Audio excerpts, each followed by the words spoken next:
Good morning. Form ஹவுஸ்லேருந்து பேசுகிறேன். இப்போ வந்து நம்ம நியூ ப்ராடக்ட்ஸ் லைன் வந்து ஒர்க் பண்ணின்னு இருக்கேன். இந்த ரெடி டு ஈட் ப்ராடக்ட்ஸில் நம்மளுக்கு ஏற்கனவே வந்து முருங்கா ரைஸ் மிக்ஸ் பவுடரும் பெரண்டை ரைஸ் மிக்ஸ் பவுடரும் இருக்குது. ஸோ இதில் வந்து இப்போ நியூ அடிஷனாக வந்து புதினா நல்ல காரம் பொடி ரெடி பண்ணியிருக்கேன். ஸோ இதுதான் அது. இது வந்து ரொம்ப வெர்சடைல். நீங்கள் வந்து தோசை வெரைட்டிஸு, இட்லிக்கு எல்லாத்துக்குமே சாப்பிட்லாம். செகண்ட் வந்து சாதமும் கலந்து சாப்பிடலாம்.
இப்போ இந்த சீரீஸில் வந்து நான் வந்து இப்போ வத்தக்குழம்பு பேஸ்ட் அதுவும் ரெடி பண்ணிட்டுருக்கேன். அதுக்கு தான் அந்த சுண்டக்காய் வந்து வத்தல் போட்டு வச்சுருந்தேன். இப்போ அந்த ப்ராசஸ்க்கு தேவையான பொடியெலாம் வந்து நான் வந்து இப்போ ரெடி பண்ணி இடித்து வச்சாச்சு.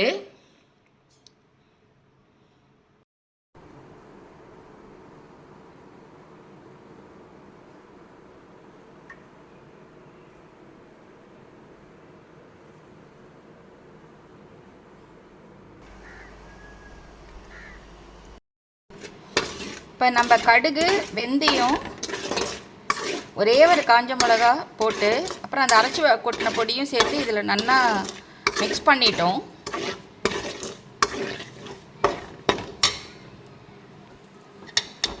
இப்போ இது கலரும் கொஞ்சம் நல்லா மாறிண்டு வருது. ஸோ இந்த ஸ்டேஜில் வந்து நம்ம கரைச்சி வச்ச புளியை இதில் கொட்டணும்.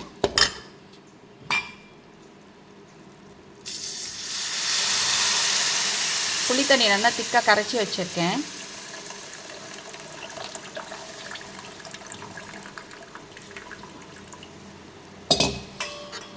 இதுக்கு நான் வந்து கொஞ்சம் பழைய புளி யூஸ் பண்ணியிருக்கேன். ஏன்னா அது வந்து ரொம்ப டேஸ்டியாக இருக்கும். இது கொஞ்சம் நல்லா கொதித்த உடனே இதில் வந்து வெல்லமும் உப்பும் போடணும்.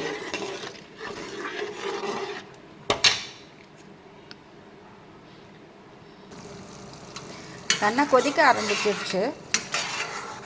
ஆனால் வந்து இது நல்லா கலரிண்டே இருக்கணும். ஏன்னா இது வந்து நம்ம பொடி அடித்து போட்டிருக்கோம்.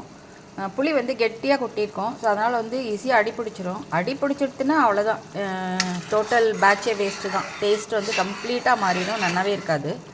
ஸோ அது ஒன்று தான் இதில் பார்த்துட்டே இருக்கணும்.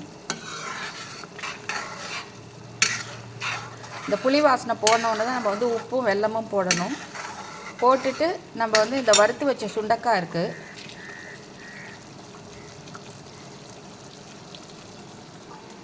அதையும் போட்டுடணும் இதில்.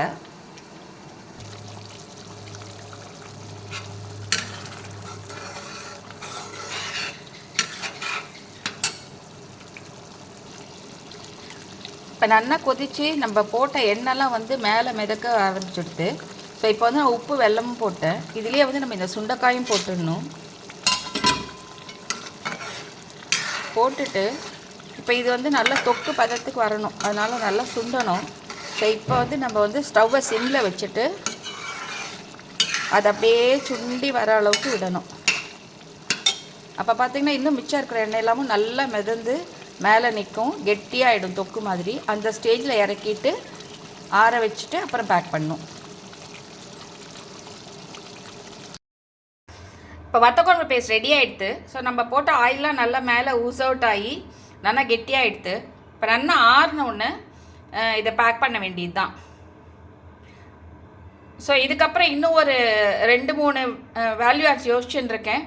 ஒன்று வந்து பார்த்திங்கன்னா கருவேப்பிலை எள்ளு பொடி, அனதர் திங் வந்து வேப்பிலை கட்டி, அப்புறம் புளிக்காய்ச்சல். அதை தவிர நெக்ஸ்ட் என்ன பண்ணலான்றது யோசிக்கணும். இப்போ சதிக்கு நான் வந்து ஒரு 6 ப்ராடக்ட்ஸ் ஆகிடுது இதோட ரெடி டு ஈட். ஸோ இதை ஃபஸ்ட்டு லான்ச் பண்ணலாம் அப்படின்னு யோசிச்சுட்டு இருக்கேன். ஏற்கனவே 2 லான்ச்டு, இன்னும் இந்த 4ம் கூட இப்போ இட்ஸ் இன் லைன். தேங்க்யூ.